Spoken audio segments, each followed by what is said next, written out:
Assalamu alaikum wa rahmatullahi wa barakatuhu, and welcome to Thursday Thoughts. I'm so excited today because Sister Iram is here, mashallah. She's back with us at Parenting with Allah by my side, and we are welcoming today Sister Aisha Javed. Sister Aisha's is a Islamic relationship and divorce coach. She's been doing this for 2-3 years now, mashallah, and she has got lots of experience, lots of tips and amazing value to share today with us, especially about this serious topic of co-parenting with your ex-husband after a divorce. Now, the reason I asked Sister Aisha to talk about this was because of, I see a lot of children of divorce as a teacher. I see them all the time at schools, when I teach them in tuition and so on. And I think the one thing that they all would really, really like is for their parents to get on. If you ask any child, they would just like their parents to be in the same room together without arguing, without talking about something else, and really focus their attention on them. And you'll find that sometimes children play up. They want attention, and the easiest way to do that is from a parent, obviously. And inshallah, I asked Sister Aisha to come along and talk to us about this, because she's got loads of tips, loads of strategies, and obviously her own personal experience that inshallah she's going to share with us. Just before we start, Sister Iram, would you like to say anything to welcome everyone back and yourself? Yeah, Jazakallah khair. Sarah, thank you so much. Jazakallah khair, Aisha, for being on the panel today. Alhamdulillah, an extremely important topic. And I told Sarah, I said, I want to be on the live today. I could have very well heard it as well, because I did hear last week's live as well. So, but the reason that this topic is so close to my heart is because I was raised by a single mom. And I think in our era, it was, although being in a Muslim country, being from a Muslim background, it was very unheard of. It was like, if divorce happens, khalas, only one parent takes the burden of it, and that's the mother. And I think even in the thinking of the whole family, divorce meant like as if people die, as if we pretend people are dead. I've not seen my father since I was 5.5 years old. I'm 40 this year. I've not seen him. I've not met him. I've not been in touch with him. I've never heard from him. He's well alive and kicking. I know that. We have 2 other step brothers, but the concept from that time, from 1988 when my mom got divorced to today, 2022, and how to co-parent has totally changed. My own sister, it's her second marriage, and and her husband is co-parenting with his ex-wife, and my sister is taking care of those 2 kids, and she's beautifully doing it. I'm not saying that because she's my sister, but I see the vast contrast and how far we've come in understanding co-parenting and how it can be done. And I wish that maybe, I don't know, for the better or for the worse, I was co-parented too. I don't know. I don't know if it's a blessing or a curse. I can't say, it's not in my experience, but now that I see that the kids get both the father and the mother, and those 2 people, even if they were not good to each other or with each other, they're good as parents.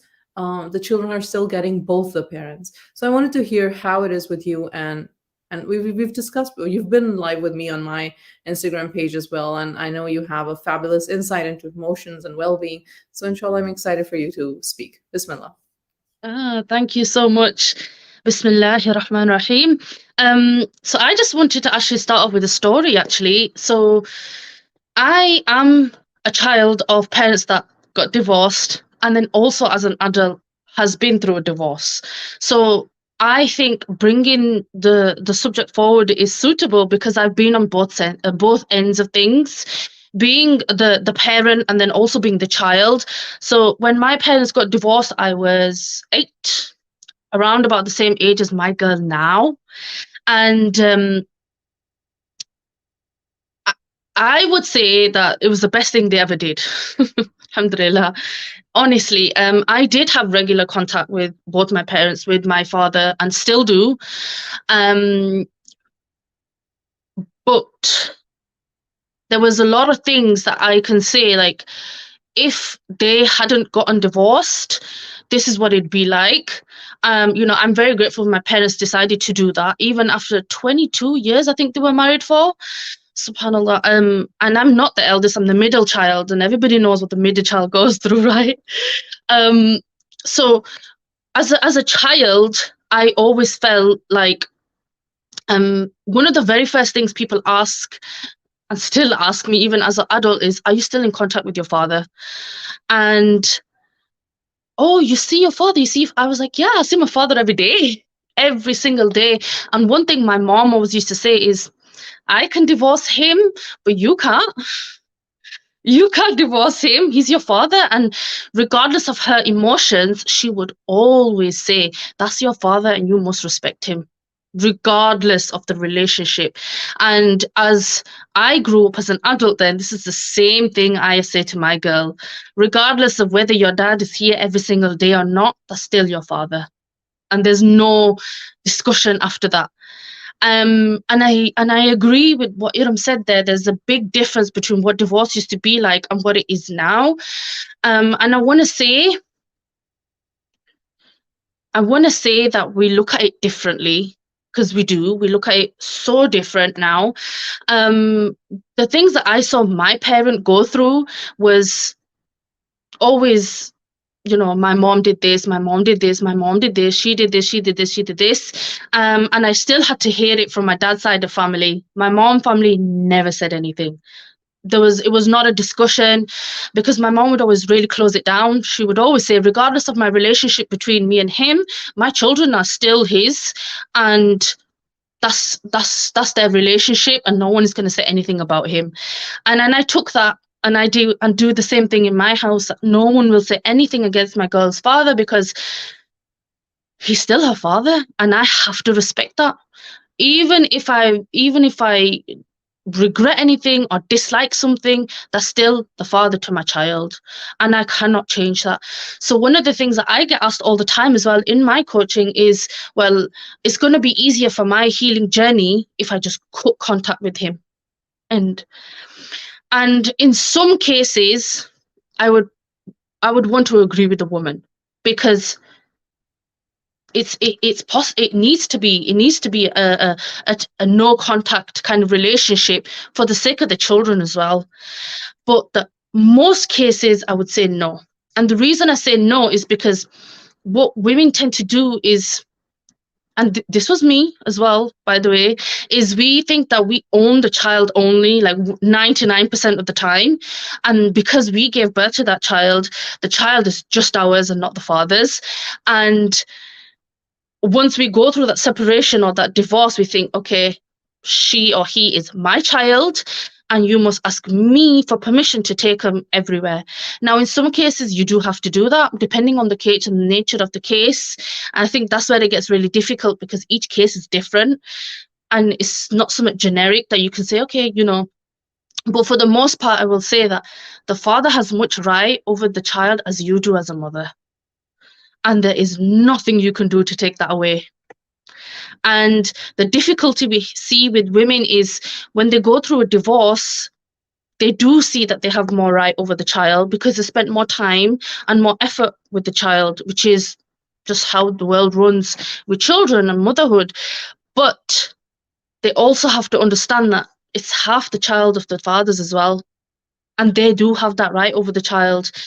And it's up to you as two individuals, the father and the mother, to be mature about that, and to separate the relationship, the marriage, and then your parenting as two different relationships. And I think that's where the difficulty comes in, where sometimes women see that as a fog, and think, okay, if he's like that with me, he's going to be like that with the children. And that's not always the case. You know, my relationship with my ex-husband wasn't the best, but for the sake of our child, we still have to speak all the time. We still have to check in with each other and ask each other, like, how are you doing? You okay? How is she?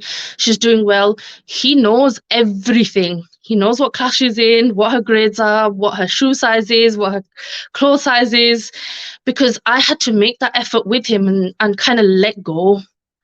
of the fact that he might not know mine, he might not have gotten with me, he might not have given my rights, or vice versa. My relationship might not have worked with him, but he still has a relationship with his daughter. And sometimes that was a really difficult pill to swallow, because I had to let go. And the second thing I want to say in terms of getting divorced when you have children in is not to force the relationship, because we also have mothers then who are so scared that their child is going to grow up feeling like they're from a broken home, that they want to force a relationship on their father or on the ex-husband, like between child and father. And sometimes that doesn't work in your favor. I'll tell you something. I used to ring my ex-husband after we got divorced, and I'm like, I think you should come and see her today. She's been missing you, because I didn't want the same relationship that I had with my father growing up, thinking, you know what, Dad, you weren't always around. And I remember standing there saying, you know what my relationship with my dad is. He's an amazing guy, my father, but I didn't always see him, and I suffered because I didn't see him. I don't want our daughter to be like that with you. And so I forced that relationship. And then it wasn't until, I think it was my mom who said, you can't force a relationship. It has to come from your heart. And it has to come from them. All you can do as an individual is take care of you. You can't force a relationship on anyone. You can't force thoughts in anyone's head. You can't force anything, because as a child of parents who did get divorced, and then as an adult, but as a child, I saw where the cracks were in the relationship between my mom and dad as I was growing older. And now as an adult, the things that are said to me now. And you don't have to do that hard work at the beginning. Your children will see who's there and who's not. Your children will see what they need to see. But you got to work on yourself. So I had to work on how I responded to outbursts and how I responded to him not being there. And I had to kind of dig myself out of being in that self-pity hole of thinking, wow, I'm on my own, I can't do this. And I think that's where a lot of women stay, because they think, oh, well, I can't do this on my own. I'm not going to be able to do it. All you got to do is your best, whether you're married or not married. All you got to do is your best, and start with you and how you deem the relationship. Because as a coach, I can tell you, working on yourself is only going to help you going further. But then also as a girl that went through that with her parents, and then as the adult who had to go through it, I see both sides of the coin. And if you don't take care of yourself, your child sees that as well. And that's all they ever know. Mama's always sad, mama's always crying, mama's always blaming someone else. And they do pick it up, and then the cycle begins again. And then the cycle begins again, because you didn't take care of that belief or those beliefs or your state at that time. And I think the other thing I wanted to bring up today especially is a lot of the women that come to me anyway, they're so scared of their child going through trauma. But I think the really difficult thing for me to say, but truth is, you're still human. Regardless of whether you've got all this training, you've been through a million experiences, you're still human. It doesn't mean if you're trained as a doctor, it doesn't mean you're never going to get sick. We're still going to err. There's still going to be things that are going to come up in. Everybody has baggage, and everybody can say that their parents didn't do something, but we also have to have that rahmah towards them and think they did the best they could with the options that they thought they had at that time. And as parents, you can only do the best that you can. And sometimes the women that they're willing to put that work in, alhamdulillah, but they're also thinking that they have to do it perfectly, and that they're not, if I say this is going to happen. If I do this is going to happen to my child. And that's when the perfectionism creeps in, where they have to think that they have to be so perfect as a parent all the time, and it leads to burnout because they can't keep that up. Because again, you can only do so much all you got to do is your best as a parent, right? Everybody's so quiet. Yeah, we were listening to you, Jazakallah khair, Sarah. Barakallahu feeki. I'm just gonna have a look at the chat. I don't know if Oh. anything's coming up. I was listening really intently there because part of me was feeling like I don't really have a lot of experience in this, so it's one of those subjects where I have to keep quiet. But I had to smile when you said he knows her shoe size, he knows her school teacher. With I would have to say I'm not sure about my husband. He asks me every week. There's a form that they have to fill in for COVID. We have to declare that they don't have COVID, right? And every Yeah. week he's like, "What class are they in again?" And I feel like saying to him, why don't you know? Like, it's been, a couple of weeks, more than a couple of weeks. It's been like a few months, but you still don't know. But I think the thing that you kind of mentioned, which is really important, is that mothers are the primary caregivers, aren't we? Right? Yeah. So as a primary caregiver, we in a partnership, you kind of take that burden on. But then when you separate, then the husband has to, or the ex-husband now has to realize that he actually has to man up, step up, and make space in his mind for all these extra things that he does need to now know, because he doesn't Yeah. have to keep referring to. I mean, of course he can still WhatsApp you, text you, whatever, and find out. But it's about, I guess, again, they have to get to that level where they have to feel like, you know what, I am the primary caregiver at this time. And Yeah. what do you think about, and predominantly in our group, we are, a lot of us from kind of, we're Muslim, first of all, and then we've got this cultural baggage that we kind of hang around with as well. So what do you think from that point of view, as in, what do you think men need to maybe know when they have to co-parent? Does that make sense? Yes. I think men and women are very different, right? We think very differently. A lot of women, usually I think with our hearts. Men are very logical. So if you have to do this for him, just for the sake of a relationship, do it. And what I mean by this is, if you got to take a paper and you got to write all your kids' details and what they like and don't like, do it. And I know for some women that might be like, yeah, but that's his responsibility. And yes, it is. But you're trying to phase into that. And there's things that you might not usually do or put up with that you will have to as a co-parent. There's things I got to let slide all the time, because I know I'm not, it's just, there's no way we're going to get through this. So I think the number one thing is, it's organization between you and your ex-partner.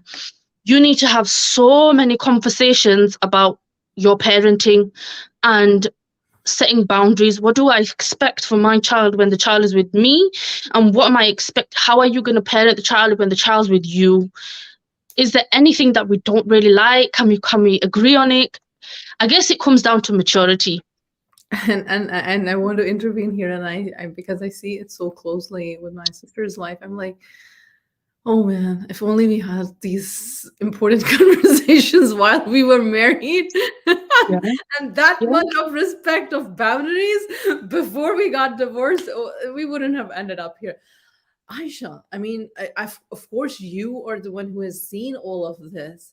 The amount of patience it takes. Oh my goodness. When you're saying we let it slide, I mean, when we are married, we don't let it slide. Honestly, like if I tell to myself, Iram, humble yourself, really. If Yeah. you take a lesson in patience and maneuvering and conversations and boundary, look at a divorced couple that is co-parenting, you will say Alhamdulillah, and you'll get your act straight. Yeah. Honestly, it is difficult, but you know what? At first, I would go straight to the kill, because my mom is like that. She would just say how things were, just straight up. She didn't like you, you'd know about it, right? And so we were brought up to be open but humble at the same time. And then when I went through it as a child, then I thought, okay, you just gotta you got to do this. But also she taught us that some things are not worth picking over. And when I did get married, I remember there was a few things he used to do, and I used to complain to my mom and say, Mama, he does this, and I just, it's driving me crazy. And she would sit me down and say, look, there's some things in marriage you just got to let go, because it is not worth that relationship. Whether you stay married for however many years, it's not worth it. Just let it go, Aisha. And small little things I had to let go, small little habits that he had, I had to let go. And for the sake of, you have to look at the bigger picture. And the bigger picture is submitting to Allah, is to being the best that you can be as a woman or as a man to Allah, right? And that's what I really had to work on. That was my thing. And I think for a lot of women, because we love control, and we want certain things done at certain times, but men are not like that all the time. Hence why I said, if you got to write out something for him and say this is what it is, especially when your children are young and they do need those routines put in place, do that. Because it's going to help you, it's going to help your child to transition into that dad's always here and then he's not. It's going to help them as well, because what happens is after the separation is there's so much chaos, there's so many decisions you got to make on your own now, like and as a co, I wouldn't say couple, but as a couple, let's call it, as two adults parenting a child, you got to have these conversations. Like, okay, I think it does come down to maturity as well. And after the divorce, you realize how immature and mature you are and the other person as well. And that's where a lot of our problems come from, because a lot of the times we see the ex-partner, or you even, really getting into the nitty-gritty things that don't matter when it comes to the divorce, just to make the other person feel in pain. Yeah. Just for the sake of getting them feeling uncomfortable or in pain. And we forget that our children are seeing that. Our children are seeing that in front of them. They're going from this, what they deem a really nice, happy house, because children can't see everything. They and parents together, they wake up to the parents together, and then they're seeing mom and dad just biting at each other all the time. Your mama said this, your dad has said this. It's so much for them to understand. And they're growing. They already have enough on their plates. Growing, understanding their feelings, not able to express it, and then you're adding to that. And sometimes we forget that. Or we want control of how everything is for the child as women. I wanted everything to do I wanted this to happen, this to happen, this to happen, this to happen. And when it didn't happen, I would go crazy, like, why didn't you listen to me? And then you just realize that he's not me. I'm going to do it this way. I'm going to consult him and say, what do you think about this? And if he doesn't do it, then you have to have that conversation with them. You do have to have that conversation with them. Divorce is not easy. It's not straightforward. Unfortunately, it's having a lot of conversations. And I think where a lot of women do forget is that our children are watching. And men forget children are watching. And you're the primary role models in the house. Whether you're together or not, you're the primary people in the house, and they are watching every tiny little thing that you do and you say. And it's really difficult as a child to see that play out, because, and I think the one thing that affects the children most is the slandering and the backbiting from parents. Well, your mom never cared for money anyway, or your dad didn't do that anyway, so I'm not surprised, you're just like him. It's small things like that, when you don't address what's in your heart, that hurt, that pain, whatever, by discussing it with the other individual, your children are going to see that. Yeah, that's so true. And I wanted to Sarah, just a thought, and then Sarah can actually reflect on what the Facebook person commented here. I see this that it's usually my sister, when she's looking at her husband and his ex co-parent, she actually points out and she says, you know what, the mother is not that wrong, you're just not being you're just not, you're being difficult for her. This, what she's saying Yeah. is completely understandable.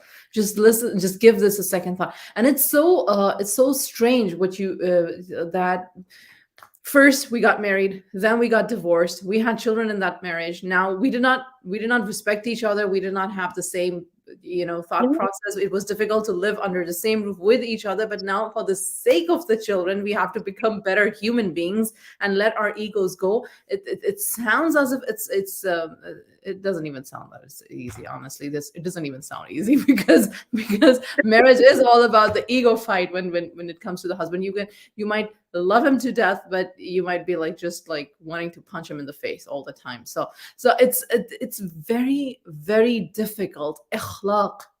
We know, like from our own experience, Sarah, we know somebody very closely, you and I both, who has two children, who got divorced, and the husband has nothing to do, and like this woman is suffering financially, she's suffering emotionally, but she's holding up her head. And it's not like she doesn't want the father in the picture. The father is just so like immature that he cannot even hold himself together. And then there are fathers that I know who are so narcissistic that just to put the woman in pain, they've taken the 50% of taking care of the kid. And when they take away the kid, then they don't tell the mom. Then they don't tell the mom whether I'm in New York or whether I'm in which state I am in, where I took my child, and the kid is only 4 years old. The kid cannot call the mom and text the mom by himself. And so the mom is like panicking, like I won't be able to see or hear from my kid until like he comes back. And so she had to go to the court again to ask the court,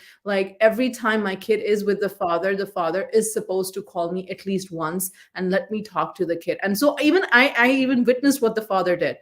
Put the phone on, say salam, hi mama, okay, got the phone, khalas. Can you see the mental torture that she gets? So there are so many different scenarios, Aisha, and of course you know all of these. But before you answer, Sarah, I would like you to say something about what the Facebook user said. I want to hear what Aisha wants to say about what you said. Let Aisha talk, and then I'll do the Facebook one. Thank you, Sister Jaziba. We're going to come back to you in a second. Go ahead, Aisha. Sometimes I still don't have words. You can go through hundreds of cases like this, and I still sit here and I think how evil people can be.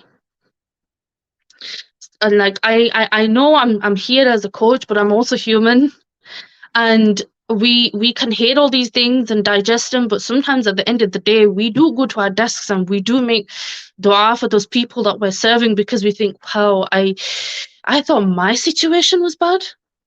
No, I think in this situation I really want us as women to look at the bigger picture as well. And that bigger picture is, how are we serving Allah? Because that's the only thing that's going to get you through this. People are not going to be able to help you. Nothing else is going to help you. But you do need to go back to Allah. And I think divorce is one of those make or break things where people either go back to Allah and it's a closer relationship, or they question Allah and say, Yeah. Ya Allah, why did you give this to me? Yeah, I've Why seen that. me? I've seen that a lot. Like they question Allah. They are like, why am I the only one to be that miserable? That's so true. Yeah. And it's two different things, and you got to ask yourself, which path am I willing to take? That's the side. The second thing I would say is, as draining as it is, tell someone about it. So what I mean by that is, if the court's rulings are being violated, keep going back to the court, because eventually that court is going to get sick of seeing this name, and it's going to open a bigger case, and it's going to rule in your favor, with the help of Allah. And a lot of women don't do that. They think, nah, it's not worth it. But you got to ask yourself, like, why isn't it worth it? That's number one. It's your child. Number two, let them know that they can't keep doing this to you. Mm-hmm. Mm-hmm. That's oppression. You got to stand up to oppression. And I know you can only do it to a certain degree, but then you got to understand that child will see they will see what is happening to them. And that's just like a promise I can make to anyone as a child who's gone through it. And my girl says it all the time. Like, I ask my dad to do this, mama, and I'm not going to ask him again because I already know what the answer is. And for a 7-year-old girl to say that to me, that's alarming, but beautiful at the same time, understanding that, whoa, maybe it just wasn't me as a kid that understood what was going on. It's probably all kids. Yeah. And we think that they don't know anything. Do not ever underestimate a child's intelligence. Do not ever underestimate. You know, me and Iram, we like telling our little stories, so I'm going to interject with one here. So my nephew is a child of divorce, and he was only about 2 or 3 years old when his parents divorced, and he was sitting on the stairs one day, and we had some extended family around, people that are my cousins, but obviously he hasn't met them that many times. But one of the boys asked him, I said, I've seen your dad, but where's your mum? And he's 3 years old, right? And he's at the top of the stairs, and my mum was just happened to walk past him, and she wanted to know what he'd said. And he actually he took a really deep sigh. He went, it's a long story. Like that. It's 3 years old, right? And it is really, bless him, they tried, and mashallah, they have a good relationship, a good co-parenting relationship, I would say now, but it took a very long time to get there. And I agree with you 100% what you say. It's about the maturity, because as they've got older, both of the parents have got older, they have changed how they are sometimes. And it's not a tug of war anymore, which is what it used to be at the beginning. It used to be a huge tug of war, because in this situation, the father does want to see the kid, and the mother does also want to see the kid, obviously. And it becomes like oh no, he's spending this much time with me and that much time with you. So there are, like you said, so many different situations that happen, and so many different cases, like you said. One of the important things that Sister Jaziba has just pointed out is that we focus so much on the rights and appreciation that we want from other people, but we're also unaware. So they haven't checked what rights the mother has or the father has from Allah subhanahu wa ta'ala. That we don't need to ask permission. We just need to take a step back, reflect on everything, and take your own action to improve your own well-being, right? And that is, again, really important. Like you said, sis, about the working on yourself to make yourself feel happy in the situation that you're in. It's super difficult. I've known so many divorced ladies, especially living out here, because I don't know why, but I think living out in the Middle East is attractive to a lot of divorced women, because they feel that it's a bit, I don't know, safer. They've got more kind of it is. help here as mean, well. I grew up in the Middle East with my single parent, and it is much. I mean, in my times, 90s, the whole entire 90s. I mean, it was fantastic. Yeah, and I think Dubai was like Doha at that time, like so quiet, 4 people. I just told Sister Asha, there's only 4 or 5 people here. There's not a lot of people, right? But in terms of the mums that are here now that I've seen, and they feel that they have more.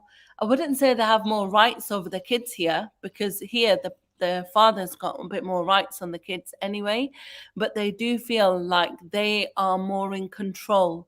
So probably I'm feeling like is this all a matter of control, do you think? Like, do parents that feel like they're not in control, do you find that they're more in that situation of that tug of war that we were talking about earlier? What do you think? Yes, I do think it's about a control. A lot of the times it's, and subhanAllah, horrible to say this, but there was a time where I turned around and said, listen, I gave birth to her. I fed her. I gave her a bath. I changed her clothes. I ironed her clothes. I gave her food. I'm the mom. So who are you? And now when I look back on it, I think, yes, factually, that's right, but he's still a father. He still went out and did what he had to do for her. And that was so unfair for me to say. And now we have an excellent relationship. I think I see him more now than I did when I was married, right? And I can go back to him and say, do you know, when we had this argument, what did you actually feel? Like, how was I as a wife? I've had to do that before and think about, because I'm looking to get married again, inshallah. So I want to evaluate, like, where did I go wrong? What do I need to do? And I can have these conversations, candid conversations now, and say, do you remember that time when I said this? How did that come across to you? Do you know? And having those very frank conversations about what we thought our relationships was and wasn't. I am able to do that now. And that's the blessing of being able to work on it. However, before we got divorced, I did already have that conversation and said, look, if we're gonna get divorced, we're two parents at the end, as well. And we have to have the interest of our child end off. Whether me and you agree on things, it doesn't matter. We do need to do something for the sake of a child. And I'm not going to lie, I was in that position where I wanted to control everything: who she went with, why she went with those certain people, or why was she left alone with your mom, you know. And then when I realized, wait a minute, they have as much right, as in his family and him have as much right on her as I do. And as hard as that is to swallow and to understand, I had to get there for the sake of my baby, for the sake of being a woman of deen as well. And if that's what I said, it's the bigger picture as well. It's who do you want to be in terms of being a servant of Allah, and what path are you going to take? Are you going to take that path of, you know, blaming, you know, Allah for being in this position, or are you going to take the path and say, you know, Allah has given me this as a hardship. What am I learning from it? How am I going to implement these changing that I need to right now? And it is a lot of change in one time, in a short period of time. You're doing so many different things. You might be moving house, you know, going to court, child arrangement courts, all these types of things in one time. And it's a lot of pressure, but you got to look at the bigger picture, which is, who am I to Allah? What's my journey in this? And I think sometimes we do get lost in the, I don't want to say menial things, because they're not, but the things that are lower down here, when we should be looking higher up here and thinking, okay, what is Allah teaching me? How am I going to come out of this journey? And that takes time. And I think a lot of women want things real fast because it hurts. We don't want to stay in that. It's uncomfortable. And it's a difficult process to go through, but you got to understand you're both parents as well. And yes, you have a right over the child as well, but out of consideration, keep the father in the know, or keep the mother in the know of what's going on with your children. I'll tell you, before I got married, one thing my mom used to always say, and she said, Asha, I learned something in my marriage and I want to give it to you as daughters. Like, there's three of us. And she said, no matter what you do, do not ever hide what your children have done from your husband. Don't hide it. Don't hide it. Even if it's difficult, even if you're in the wrong, you tell him, because he still has a right over his children. Regardless of whether you're wrong or right, he has to know. And I took that and I continued that after I got my divorce. I continued that, and I said, and my girl sometimes like, don't tell dad, mom. And that's when I know that she really feels guilty about it. She's like, please, mom, don't tell dad. And I'm like, I'm sorry, but I can't keep that from him, because I have to keep that trust with him as well if I want to maintain a good relationship. So, did I answer the question? It does, mashallah, it does. One thing that I kind of was thinking about as you were talking was sort of like, okay, so you're co-parenting, you've got to keep in touch with him. What do you think the boundaries should be? Like, obviously you share a child, yeah? So I'm talking about, do you think that there's a way that you can co-parent? You know, you probably have to communicate with him. Not probably, you do. You have to communicate with him. I'm talking about now, if he's remarried or you remarried, how does the other parent, the step parent now, feel about that relationship? Does that make sense? Yeah, Like, it does. what should their kind of what should they be okay with, and what do you think is overstepping the boundaries? I guess that's where I'm going with this one. I want to, before Aisha says something, I want to say something. I see my sister, and her husband and the ex are always talking every single day. They exchange texts early in the morning. They exchange texts in the afternoon. They're on the phone in the evening. Something happens. They're talking. I'm thinking, and I look at my sister, because my sister is she's not. Let's just say she's doing a great job. just handling that situation. Because I'm like, it's as if he's always like, it's how do you feel about it? I asked her, and she said, listen, when he asked me to marry him, and he said, you will be the parent to the kids, I said, no, I'm not going to be the parent to the kids. I'll be the other adult. You're the parent, and their mom is the parent. I'm not the parent. Do not ask me to parent your kids. I'm not going to parent them. I'm going to be a good role model for them, and that's about it. She cooks their meals, she cleans their rooms, she does their laundry, she plays with them, she talks to them. But when there are certain times where and they're in their teens, so of course they're a bit, in that age too, where there's a lot of rebelliousness coming, to the scene too. And then my brother-in-law goes to her and she says, you're their mom, tell them. And she's like, hello, no. Talk to the mother. I'm not going to talk to them. Before you two need to talk to them and figure this out, and I will just help incorporate whatever boundaries you two have set. I'm not going to go in the middle and make it my mess. This is not my mess. So Aisha, what do you have to say about that? I was going to say something very similar. Like, first of all, I just want to say, I think I'm going to address speaking to the ex-spouse first, because one of the things that I hear all the time is from the women is, well, I can't speak to him anymore. He's not my mahram. And so the question I ask is, if you go to the shop, the corner shop, or the drugstore for Iram there, and the cashier is a male, do you not speak to him? And they'll say, yeah, of course. And I said, there you go. There's nothing haram about talking to someone that's not your mahram. What's haram is excessive talking without nothing, no meaning, nothing, right? So if you go to someone and start telling them about what you did last night, that's useless, that's futile, right? But you still have to talk to them. He's not your mahram, you're right, but he's still your children's mahram, and you got to respect that as well. And you still have to have those conversations with him.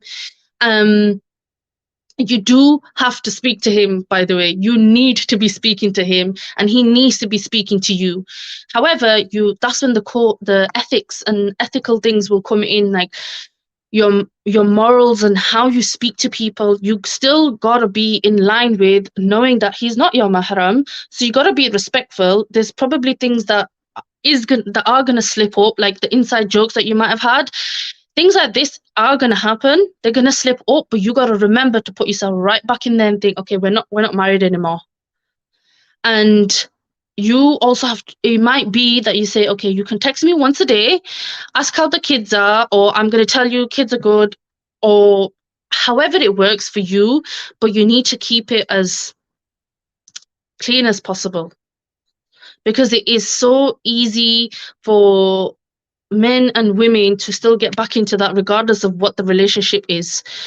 So it's really important that you remember that you are divorced. There's a reason for that divorce, but you still got to be as polite as possible and respectful as possible, right? So there's nothing wrong with having that conversation with them, or there's nothing haram about it. You have to you have to have that relationship with him, and you still have to have that conversation with him, because you've got children together, right?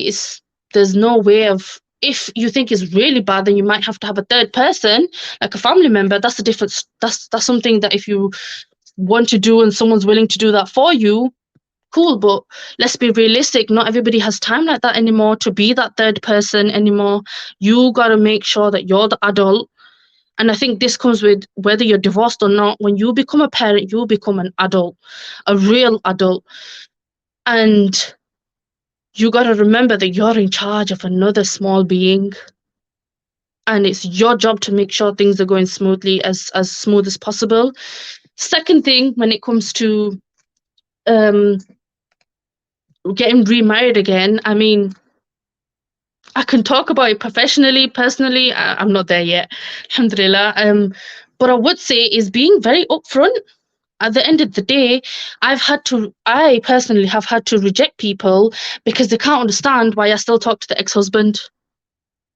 And I had to say, well, what do you mean? That's her father. He's, yeah, but you're not married anymore. I'm like, yeah, but she hasn't divorced him. I did. And you have to be very frank, and you got to lay out on the table when you are getting married, especially women. Put it on the table and say, this is what we do. This is our relationship. There might be things you might need to adjust, and that's okay. You can compromise on certain things, but they have to be okay with knowing that you have a child or children together. And regardless of that, you still have to speak to the ex-husband. Otherwise, nobody would see the ex-husbands. There would be no reason to. And just making sure that that is spoken about at length, even if it's between you and then with your families, before you get married, before you say, yes, I'm going to marry you. And if it crops up in the marriage, you need to have that discussion again. And I agree with what Iram said, is if I'm going to have stepchildren, I'm not their mom, because I find that would be so disrespectful to their mother or their father, because I'm not here to baby your children. I'm going to respect what you put in place for them. But if I'm open to it, I'll even have a conversation with the ex-wife and say, okay, this is what you want for your children if there's a need for it. But there has to be a lot of, number one, maturity, number two, understanding, and number three, I'm honestly going to say the fear of Allah. Because remember, like, marriage is a big deal. And then when you're co-parenting in a marriage as well, you gotta look at the bigger picture again and think, okay, how am I going to do this? It's going to be difficult, but how am I going to address it? And having those clear boundaries before you even say I do, I think is what we need to be having these days, inshallah.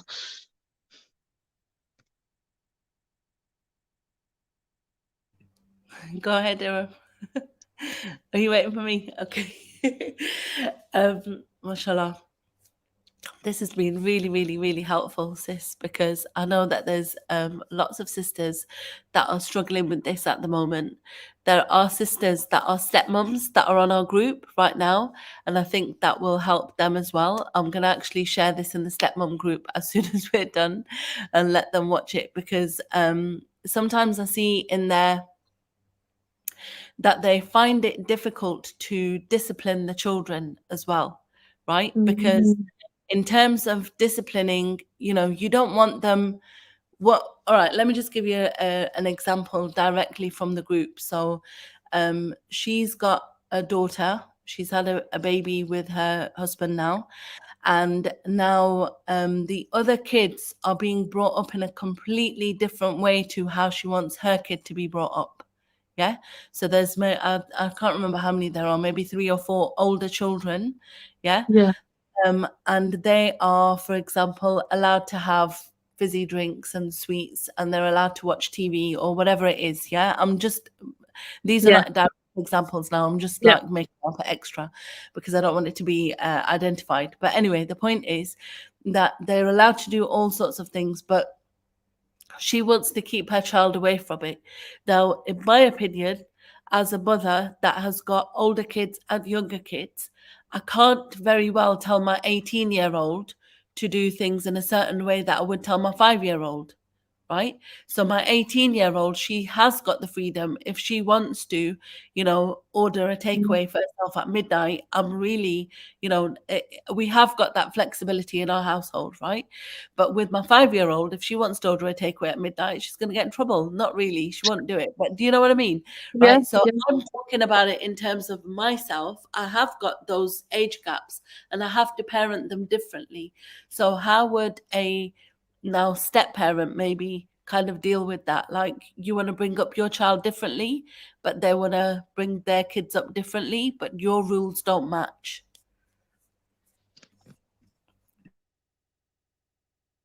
As a mom that just has one child, sorry, was Okay. that too forward for this one? No, It's I'm just thinking like when I as a child, actually, if I was in, because we have a big age gap in, well, age range in ours as siblings, and it was exactly the same as well. Like my dad did get remarried, and I have two young brothers, or are they half brothers? I'm not sure what they're called, but two brothers, and they're younger than my baby. So it's a big range. I think what I would say again is boundaries, is having that conversation with your husband if it's children from his family, and say, okay, I don't want this happening, and you got to respect that.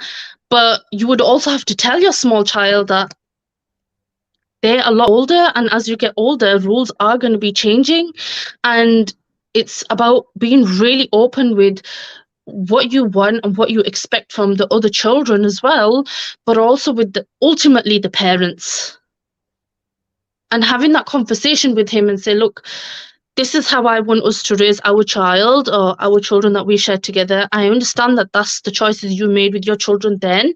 No problem. I'll accept that because that's not my parenting, but now this is what we want. And these are the rules that we're going to implement in our house. How are we going to do it as a parent, or as parents, excuse me?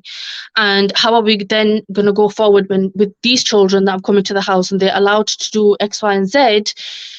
What are we going to do about that? How are we going to limit it if it needs limited? How are we going to put boundaries and things like that around that? And it's, again, comes down to communication. Everything, even whether it's your first marriage or your 10th marriage, doesn't matter. Everything comes down to how you communicate things and how open you are to change, because things are going to change as your children get older. They're always going to change. Their needs are going to change. You as a person is going to be changed. You're not going to be the same woman you were in your first marriage than you are in your third marriage. So you're going to be so different. You're going to learn so many different things. But one of these things I would definitely say is sit your husband down and say, look, this is what I want. This is what's happening right now. How are we going to communicate between me, you, and the ex-wife or the ex-husband, whoever it is? What are we going to do?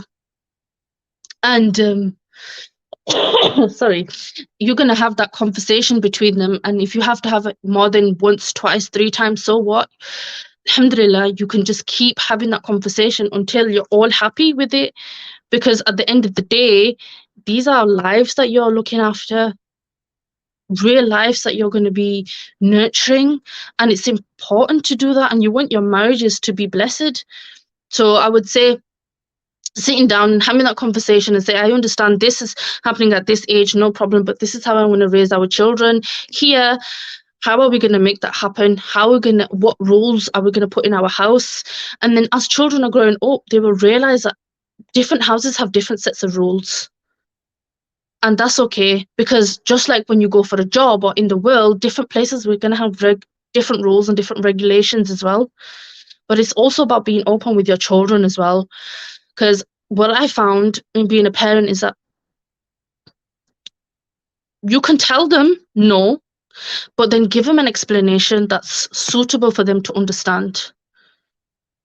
There have been times where I've had to bring a conversation up with my girl, or she's asked me something and I thought, you're too young yet. And I've had to say that to her, I love you, but you're too young to understand this. And once you're older, we'll have that conversation. Instead of just saying, no, I'm not talking about that. Just explain it to them, because they don't understand why you're saying these certain things. And if it's being pressed, I will still continue to say the same thing. Right now, you're not going to understand, and that's okay, but we'll come back to this subject. It's just about being open and having that communication between you, your spouse, and your children, inshallah. That's brilliant. Jazakallah khair so much for that. It's been wonderful talking to you, and really you've given us a lot to think about, mashallah. What about you, Sister Iram?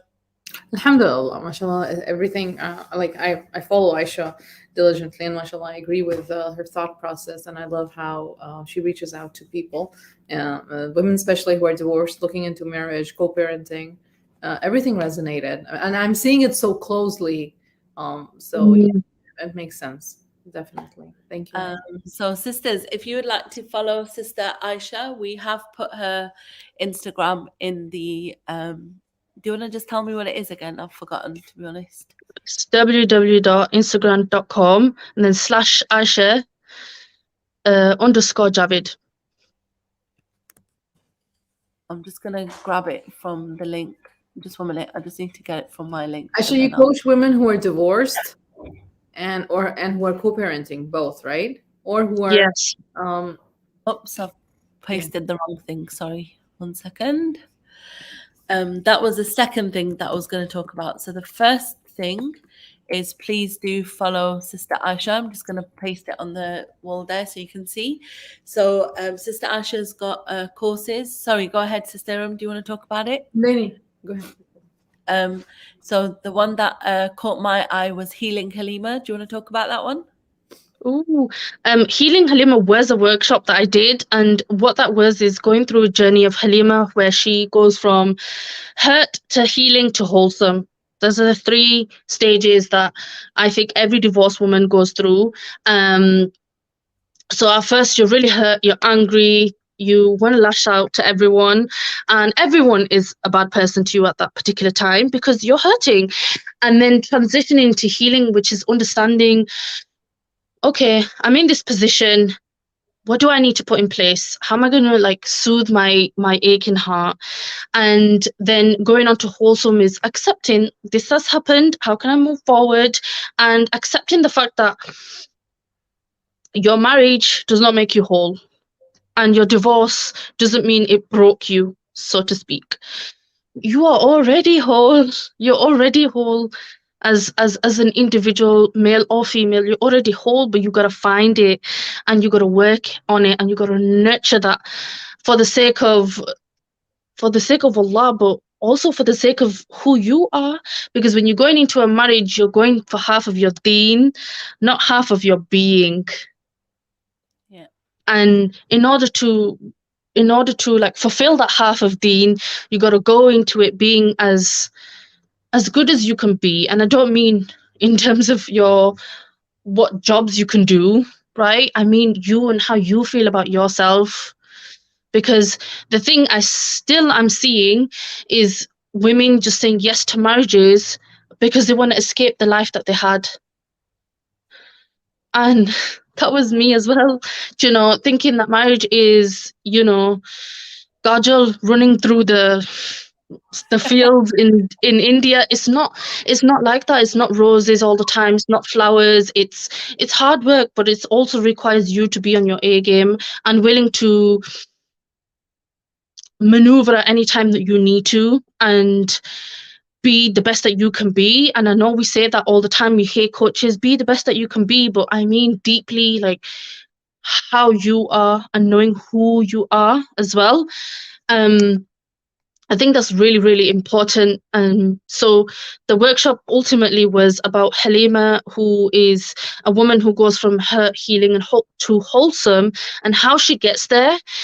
So we did an hours long of some of the things that she had to really go to, which is get to her to-do list and all these things, goal setting we did, of how she had to take a goal that she wanted to look at, put it into her schedule, and how she cultivated everything around that she learned.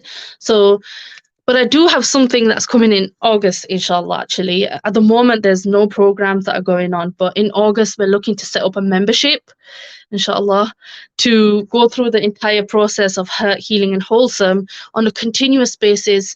Because I think the biggest feedback I get all the time is, Aisha, this stuff is lonely, and I need someone or people to help me through this, because sometimes my family are biased. They think I'm always right, and I know I'm not always right, but I just want someone to tell me, what do I need to help myself with? What do I need to fix? Where should I go? And I think that's why coaching is so excellent for that, because I don't like to tell you things that you want to hear. And it's hard for me as well, but sometimes you have to be harsh as what it can come across to be helpful to that person.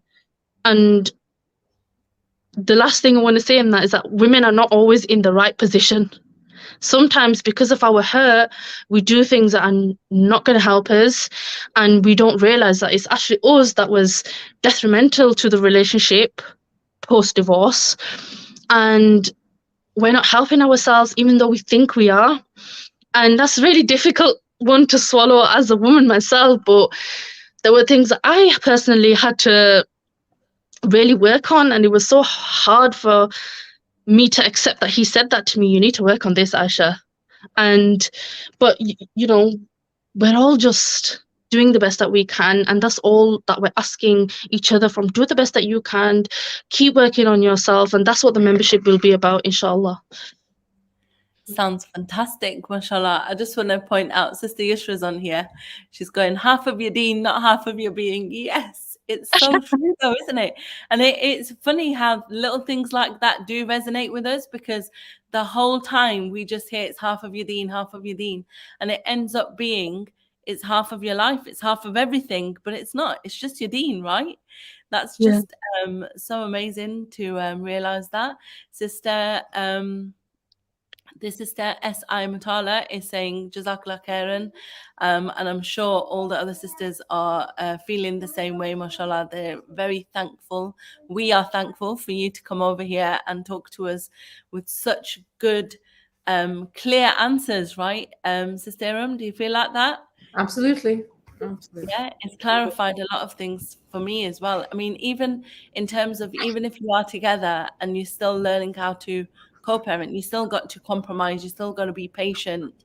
You know, it's not the same level, I guess, because you still have that kind of, you've got a bit of leverage, I guess, in a marriage, which is different. But we would like to also let you guys know. So we told you that there was going to be an announcement today, and Sister Iram and I are ready to let you all know, everybody in Parenting with Allah by my side, that we are also starting our own private community where you can get, inshallah, answers from coaches like Sister Aisha Javed.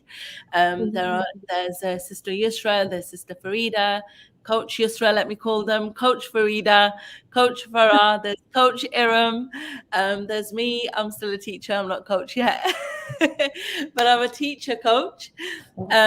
And inshallah, we want to help. And I'll tell you why we want to do it in this way, is because we feel that a lot of the time on Facebook, so I mean, me and Sister Aisha met on Facebook, right?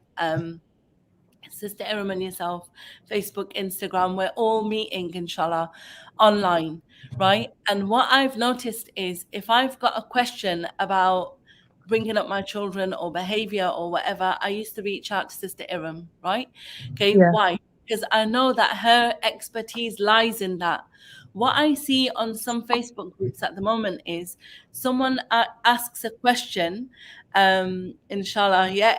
Sister Yusra's like, woohoo, exciting. Yeah, inshallah, we're getting there. This is going to be amazing, right? And I'll tell you why, because when I go on to Facebook sometimes, someone's written a question and they've said, you know, today my husband didn't bring me flowers, it was Mother's Day and he should have brought me flowers, you know, and all you hear on the end is, divorce him, leave him, divorce him. She's right. We see it all the time on our forums, because I normally see her comments, and I'm like, it's people are very, very quick to get to this conclusion, like just leave him, drop him, etc. And as a divorce coach, I'm gonna say, like, it's not easy. And as a woman who took so many years to get out of her own marriage, it's not easy. It's easy for you to say, but it's so difficult when you're in that position. You know you got to do it, but there's other things that come in the way, and that's where people really struggle to understand.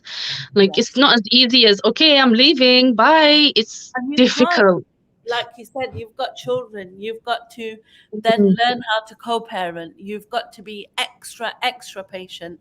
And like you said, your whole workshop goes through the 3 different stages, and I'm sure there's many more as well that you haven't even mentioned, that that the people go through. And we've all got experience of somebody in our lives that have someone that has gone through this. And I've seen sisters that have got divorced and had an amazing life afterwards. I've seen sisters that have got divorced and regretted it so badly afterwards, right? So it doesn't mean that just because I've seen someone have a happy life means that they're also going to go through that same thing. Yeah.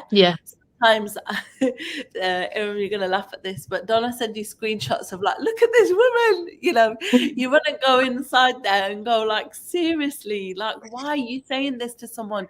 You don't realize what you're gonna do is affect them, right? Yes. So just to give like one anecdotal experience of just the other day, there was a 22-year-old girl, 22-year-old. And why am I saying girl? Because mashallah, my daughter's 18. These kids are young. I was 22 when I got married. I did not know how young I was, honestly. But this child is 22 years old. All right, she's an adult really, but you know what I mean. And she's coming on saying, I'm a second wife. And I've got married to this guy. He said that I can have kids, but he's telling me to wait. What shall I do? Right? And these guys, wait. My advice is wait. When you're 30, you can have your first child. It's not a problem at all, right? Okay, why? Because we know that you grow up and you get more mature, and when you have children when you're older, it's inshallah it'll be fine. Again, so many ladies, why did you marry a second wife? Why did you ruin his first marriage? I've seen so many.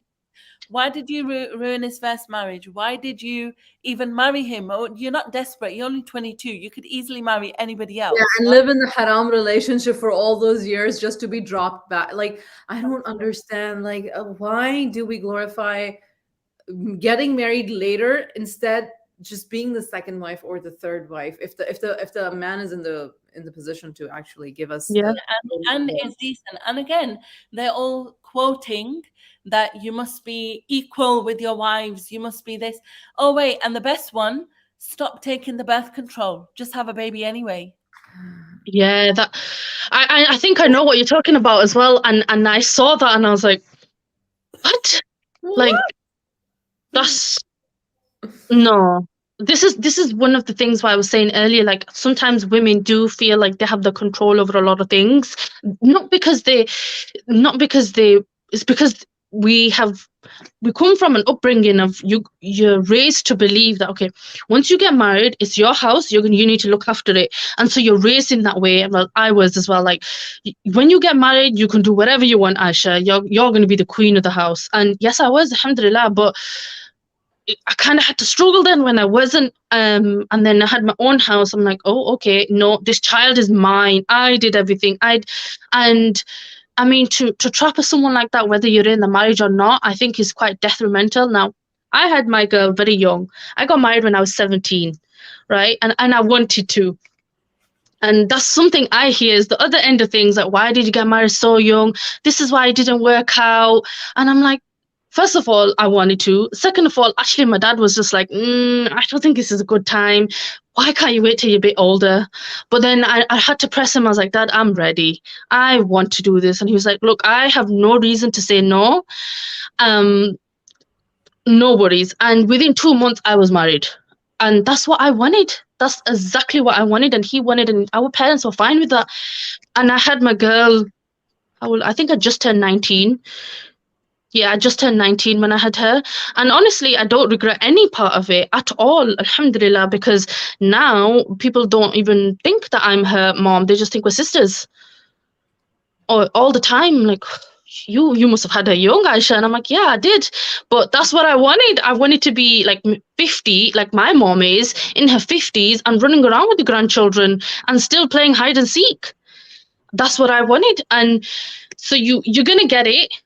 No matter what you do, you're going to get it. But you're right, like Iram said, I rather be a second or third wife than being in a relationship with someone because I felt weak. Yeah.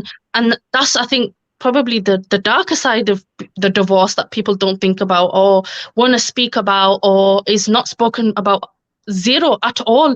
People don't think about, like, you're going from a marriage where you have a lot of intimacy, and then you're divorced, and it's like, what happens then? Because you're no longer in that position where you don't know what it's like. You've been through that. Now what happens? And women do, we're not perfect either. We do fall weak as well. And the things that I have to hear after that, because they didn't want to accept relationships of being a second or third wife. But that, again, is a different story, because there's so much around being a second wife or a third wife or whatever it is. Because people think, oh, she's stealing someone else's husband. And I'm like, I'd rather you think. The poor man is so like naive. Yeah, he does not know what he's doing. The poor guy. He had nothing to do with it. Obviously, he just went ahead and stole the husband. This is, subhanAllah, I love talking to you guys, and I think that we can go on forever. But I'm aware that we've been on live for about over an hour now, mashallah. Yeah. So I just want to let everyone know that, inshallah, if you guys want to sign up now, you can be part of this secret, exclusive community just for you guys. Okay, just for our Parenting with Alabama side members, and this is just for you. We haven't sent this out anywhere else. It's not a public a message. Maybe it will be later on, but right now it's not. It's exclusive just for you. And what we want you to do is honestly be comfortable in sending in your questions, in sending in, what shall I do with this? What shall I do with that? And we're going to get these coaches, mashallah, in your community that are working with women all the time, that have got the experience, mashallah. I've been a mum for 18 years. There's not a lot that I haven't seen, but, surprise me, challenge me, anyone, go ahead. No, I'm joking. But yeah, she can challenge Iram, not me. But, But the point is that, inshallah, we want to help you with, hopefully, inshallah, good advice, correct advice, sage advice, and inshallah, Allah is by your side. We want to help you bring up your children on the deen, and we want to help this ummah really grow. Sister Sabia saying, why does it have to be dating or being a second or third wife? That was just the in the case of this lady that we talked about, not just necessary. It doesn't have to be a second or third wife or dating. You can be the first wife as well. But it was just in the case of what we were talking about, sister. No worries. Just if you just skip back a couple of minutes, you'll hear the full conversation. So anyway, inshallah, we just wanted to let you know. So it is open now for enrollment, and you can sign up, and it's basically, there is a £5 charge, and that is for you guys. It's a contribution for you so that you can help other mums. You can help other mums get their help that they need. And the reason that we're doing this is because we don't want it to be anyone and everyone can join. It's literally an exclusive community. So putting in that investment in your time and your effort, and for you guys, is just so that we get the right people in there. That's basically what it is. So inshallah, let us know what you guys think. Come in there, start talking, start communicating, put your questions in, and let us know. Next week, we'll have a little chat about how it's all going, inshallah. And we're going to be joined with Sister Farah Halabi next week for Thursday Thoughts. And I can't wait to hear the conversation, inshallah. So, Assalamu alaikum, everybody. Jazakallah khair for joining. Sister Iram, Sister Aisha, you want to say salam? And Yeah, I just want to say thank you everyone for joining. It's been such a good time here to answer these questions, and I think you guys have given me data to take away as well and think about myself as well. So thank you everyone for joining. Assalamu alaikum. Assalamu alaikum, everybody. Take care.